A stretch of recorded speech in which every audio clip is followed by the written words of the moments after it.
প্রয়াত সঙ্গীত শিল্পী সুরকার বাপি লাহিড়ী। বয়স হয়েছিল ৬৯ বছর। গতকাল রাত 11:15 নাগাদ জুহুর ক্রিটিকের হাসপাতালে জীবনাবসান। গত বছর এপ্রিলে করোনা আক্রান্ত হয়ে মুম্বাইয়ের ব্রিজ ক্যান্ডি হাসপাতালে ভর্তি হয়েছিলেন বাপি লাহিড়ী। পরে সুস্থ হয়ে বাড়ি ফেরেন। গত 1 মাস ধরে হাসপাতালে ভর্তি ছিলেন। সোমবার ছেড়ে দেওয়া হয়। গতকাল অবস্থার অবনতি হওয়ায় ফের নিয়ে যাওয়া হয় হাসপাতালে। অবস্ট্রাকটিভ স্লিপ অ্যাপনিয়ায় মৃত্যু হয়েছে জানিয়েছে হাসপাতাল কর্তৃপক্ষ। ১৯৫২ সালের ২৭শে নভেম্বর জলপাইগুড়িতে জন্ম বাপি লাহিড়ীর। আসল নাম অলোকেশ লাহিড়ী, কিন্তু পরিচিত হন বাপি লাহিড়ী নামে। বাবা অপরেশ লাহিড়ী ও মা বাঁশুড়ী লাহিড়ী দুজনেই ছিলেন গানের জগতের মানুষ। কিশোর কুমার সম্পর্কে বাপির মামা। ফলে ছোট থেকেই সাংগীতিক পরিবেশেই বড় হয়েছেন বাপি লাহিড়ী। শুরুটা ৩ বছর বয়সে তবলা বাজানো দিয়ে। ১৯৭৫ সালে হিন্দি ছবি জখমি দিয়ে ক্যারিয়ার শুরু। এরপর ১৯৭০ থেকে ৮০-র দশকে হিন্দি ছায়াছবির জগতে জনপ্রিয় হয়ে ওঠেন বাপি লাহিড়ী। একের পর এক সুপারহিট গান উপহার দিয়েছেন ভারতীয় সঙ্গীতের এই ডিস্কো কিং।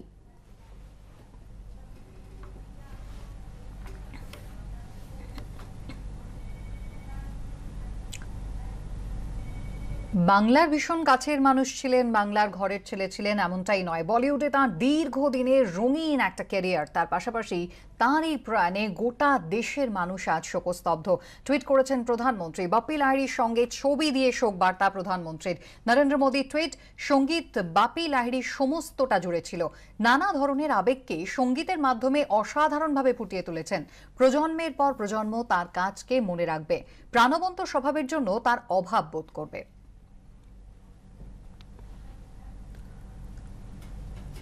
শোক জ্ঞাপন করেছেন অমিত শাহ। কেন্দ্রীয় স্বরাষ্ট্রমন্ত্রীর টুইট, কিংবদন্তি সঙ্গীত শিল্পী সুরকার বাপি লাহিড়ীর মৃত্যুতে শোকাহত। তাঁর প্রয়াণ ভারতীয় সঙ্গীত জগতের অপূরণীয় ক্ষতি। বহুমুখী প্রতিভা ও প্রাণবন্ত স্বভাবের জন্য বাপিদা চিরস্মরণীয় হয়ে থাকবেন। পরিবার ও অনুরাগীদের প্রতি সমবেদনা। ওম শান্তি, টুইটে লেখেন অমিত শাহ।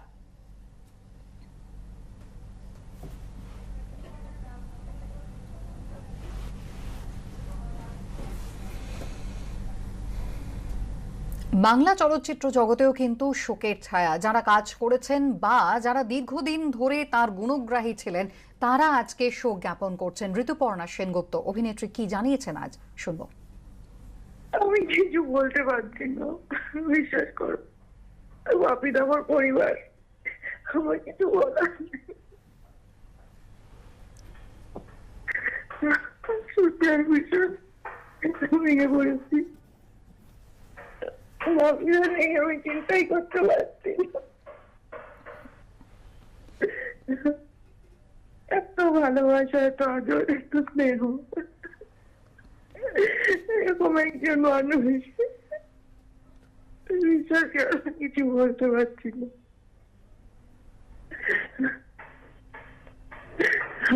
এত মহান শিল্পী, এত কন্ট্রিবিউশন একটা মানুষের সারা জীবনের। আমি কিছু বলতে পারছি না। বাপিদা চলে যাওয়াতে মানে সঙ্গীতের সমস্ত কিছু অন্ধকার হয়ে গেল। আমাকে বললো যে তোকে গান গাইতেই হবে। আমার সাথে রেকর্ড করলো। ওই শরীর খারাপে রাতের পর রিহার্সাল করলো।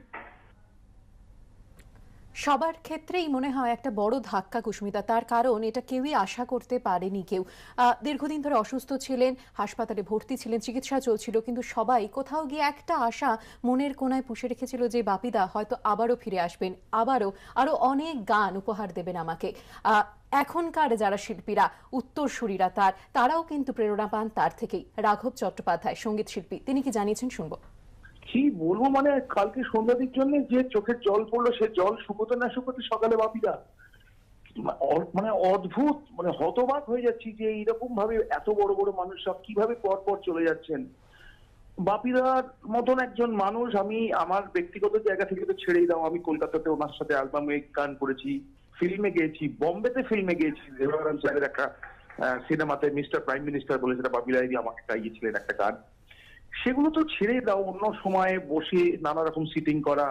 এবং মানুষটা এত আধুনিক ছিলেন, এতটা আধুনিক ছিলেন, রাইটার ভাবে ভেবেছেন এবং ইন্টারন্যাশনাল মিউজিককে কিভাবে ইনকর্পোরেট করছেন ইন্ডিয়ান মিউজিকে।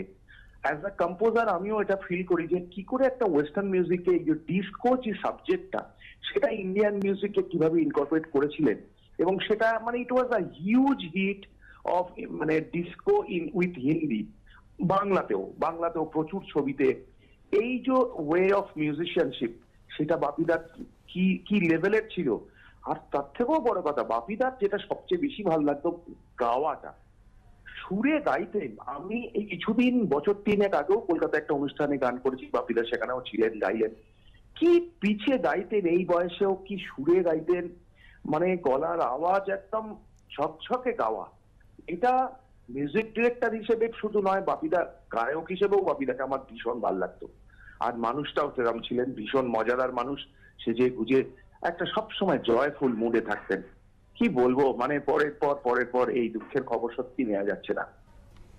বাপি লাহিড়ীর চলে যাওয়া একেবারেই অকস্মাৎ প্রয়াণ যাকে বলা যায়, আমরা কেউই এরমটা ভাবিনি। হঠাৎ করে আজ সকালে যখন খবরটা এলো, বোধহয় আরো একবার নতুন করে আমরা সবাই শোকগ্রস্ত হলাম। কারণ গতকাল সন্ধে থেকে যে আবহাওয়াটা তৈরি হয়েছিল, গীতশ্রী সন্ধ্যা মুখোপাধ্যায় যিনি ধীরে ধীরে ভালো হয়ে উঠছিলেন, কোথাও একটা আশা ছিল তিনি ফিরে আসবেন, কিন্তু গতকাল থেকে আবারও তিনি অসুস্থ হয়ে পড়েন এবং তারপর হৃদরোগে আক্রান্ত হয়ে প্রয়াত হন গীতশ্রী সন্ধ্যা মুখোপাধ্যায়। আজ তার শেষকৃত্য সম্পন্ন হবে।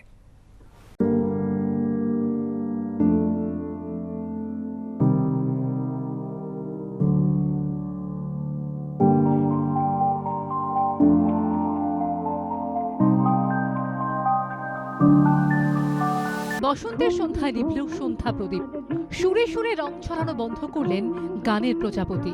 এই পথ যদি না শেষ হয় বলেও পথ চলা শেষ করলেন কিংবদন্তি শিল্পী সন্ধ্যা মুখোপাধ্যায়। অবসান হলো বাংলা সঙ্গীতের স্বর্ণযুগের আরো এক বড় অধ্যায়ের। শৃঙ্খলায় মোড়া জীবন। কয়েকদিন আগেই কোভিডকে হারিয়েছিলেন হেলায়, তবে ধকল সামলাতে পারলেন না নবদ্বীপর শিল্পী। সন্ধ্যার 20 দিনের লড়াই থামল মঙ্গল সন্ধ্যায়। পরিবার সূত্রে খবর, গত মাসে শৌচাগারে পড়ে গিয়ে কোমরে চোট পান গীতশ্রী। অসুস্থতা নিয়ে 27 জানুয়ারি থেকে ভর্তি ছিলেন অ্যাপোলো হাসপাতালে।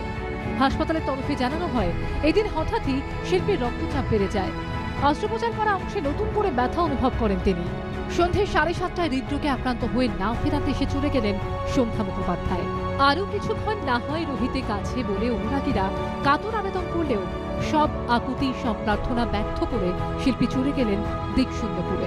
শোক প্রকাশ করে রাজ্যপাল টুইটারে লিখেছেন, বাংলা সঙ্গীত জগতের আইকন বঙ্গবিভূষণ গীতশ্রী সন্ধ্যা মুখোপাধ্যায়ের প্রয়াণে আমি গভীরভাবে শোকাহত।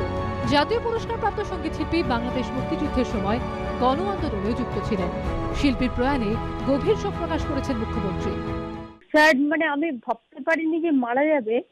মাঝে ভালো হয়ে গেছিলেন, কোভিড থেকে তো ভালো হয়ে গেছিলেন, হঠাৎ একদিনে কি হয়ে গেল জানি না। এখন সন্ধ্যাদি হচ্ছে আমাদের শেষ বলতে পারেন পুরো ঝংকার। বসন্ত পঞ্চমীর পরদিন সবাইকে কাঁদিয়ে বিদায় নিয়েছেন সঙ্গীতের সরস্বতী লতা মঙ্গেশকর। ফাগুনের সন্ধ্যায় মণিহারা হলো বাংলার সঙ্গীত জগৎ।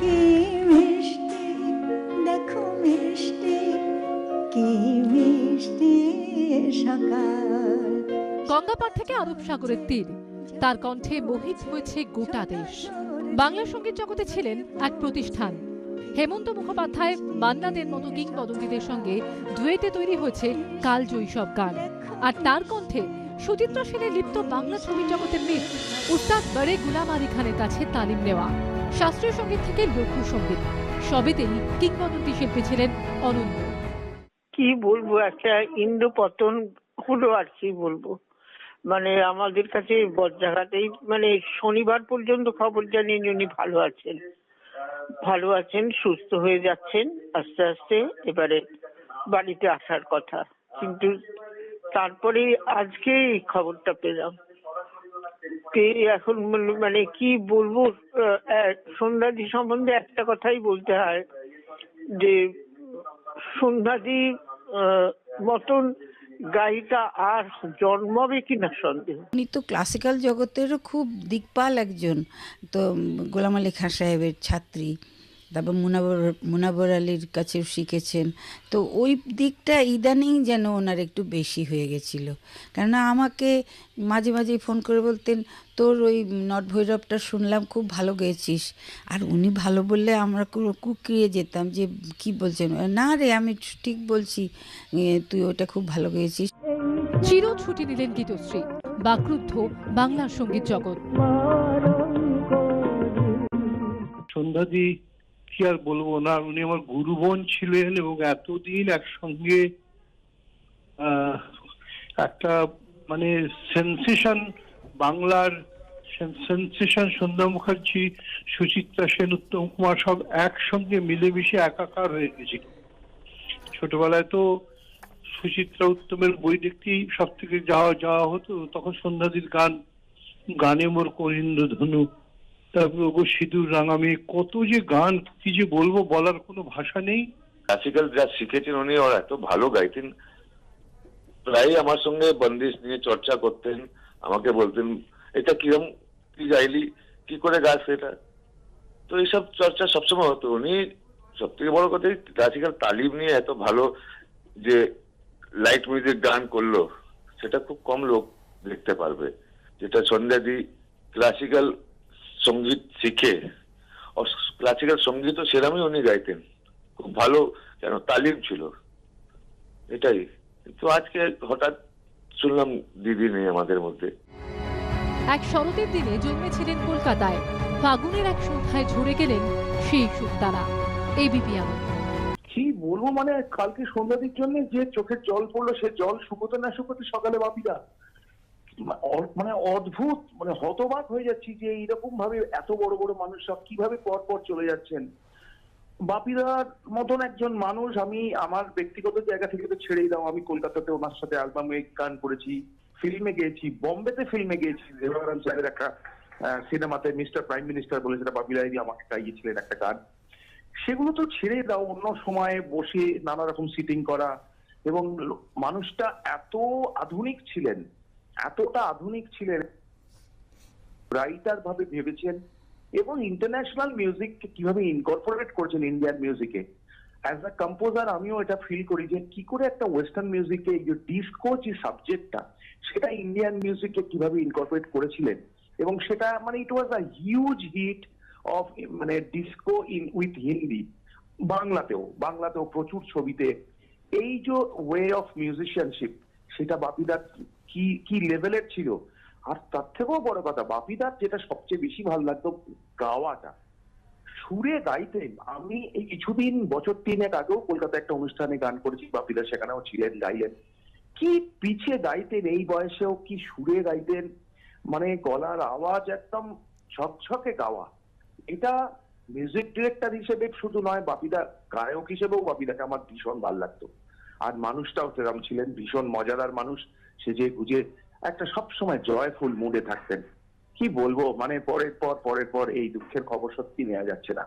বাংলার ভীষণ কাছের মানুষ ছিলেন, বাংলার ঘরের ছেলে ছিলেন এমনটাই নয়, বলিউডে তাঁর দীর্ঘদিনের রঙিন একটা ক্যারিয়ার, তার পাশাপাশি তাঁরই প্রয়াণে গোটা দেশের মানুষ আজ শোকস্তব্ধ। টুইট করেছেন প্রধানমন্ত্রী, বাপি লাহিড়ীর সঙ্গে ছবি দিয়ে শোক বার্তা প্রধানমন্ত্রীর। নরেন্দ্র মোদী টুইট, সঙ্গীত বাপি লাহিড়ীর সমস্তটা জুড়ে ছিল, নানা ধরনের আবেগকে সঙ্গীতের মাধ্যমে অসাধারণভাবে ফুটিয়ে তুলেছেন। প্রজন্মের পর প্রজন্ম তার কাজকে মনে রাখবে, প্রাণবন্ত স্বভাবের জন্য তার অভাব বোধ করবে।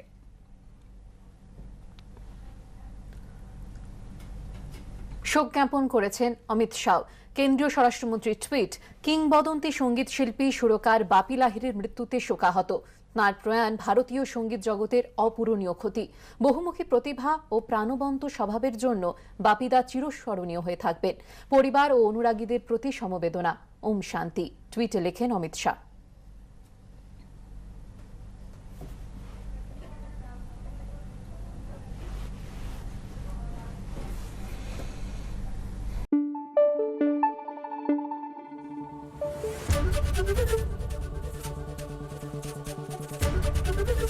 এবিপি আনন্দ এগিয়ে থাকে, এগিয়ে রাখে। ৬৯ বছর বয়স হয়েছিল তাঁর। গতকাল রাত 11টা নাগাদ জুহুর ক্রিটিকেয়ার হাসপাতালে জীবনাবসান হয় তাঁর। গত বছর এপ্রিলে করোনা আক্রান্ত হয়ে মুম্বাইয়ের ব্রিজক্যান্ডি হাসপাতালে তিনি ভর্তি হয়েছিলেন, পরে সুস্থ হয়ে বাড়ি ফেরেন। গত 1 মাস ধরে হাসপাতালে ভর্তি ছিলেন বাপি লাহিড়ী। সোমবার ছেড়ে দেওয়া হয়, কিন্তু গতকাল ফের তার অবস্থার অবনতি হওয়ায় হাসপাতালে নিয়ে যাওয়া হয় তাঁকে। অবস্ট্রাকটিভ স্লিপ অ্যাপনিয়ায় মৃত্যু হয়েছে বলে হাসপাতালের পক্ষ থেকে জানানো হয়েছে। থেমে গেল সুর, থেমে গেল পথ চলা। বাপি লাহিড়ী দীর্ঘ 50 বছরের বেশি যার সঙ্গীত জীবন, তার পথ চলা হঠাৎ করেই থেমে গেল। কেউই প্রস্তুত ছিলেন না এই খবরটার জন্য, কারণ বাপি লাহিড়ী তিনি কিন্তু তার শেষ কাজও করেছেন 2020 সালে এবং আরও কিছু কাজ তার করার পরিকল্পনা ছিল। হঠাৎ করে তার এই চলে যাওয়াতে একটা শূন্যতা সৃষ্টি হয়েছে সঙ্গীত জগতে। বাপি লাহিড়ীর প্রয়াণে শুধুমাত্র যে সঙ্গীত জগতের মানুষজনই একেবারে শূন্যতা অনুভব করছেন তা নয়, তার পাশাপাশি প্রধানমন্ত্রী, কেন্দ্রীয় স্বরাষ্ট্রমন্ত্রী সকালেই টুইট করেছেন তারাও। মুম্বাইয়ের জুহুর একটি নার্সিং হোমে গতকাল রাত 12:15টায় মৃত্যু হয় বাপি লাহিড়ীর। আমাদের প্রতিনিধি মৃত্যুঞ্জয় সিং আমাদের সঙ্গে সরাসরি এই মুহূর্তে মুম্বাই থেকে রয়েছেন। मृत्युंजय जी, जैसे पता चल रहा है कि कल रात 12:15 बजे बप्पी लाहिड़ी चले गए, आज उनका अंतिम संस्कार कैसे किया जाएगा, क्या पता चल रहा है? हेलो, हाँ जी, सुनाई दे रहा।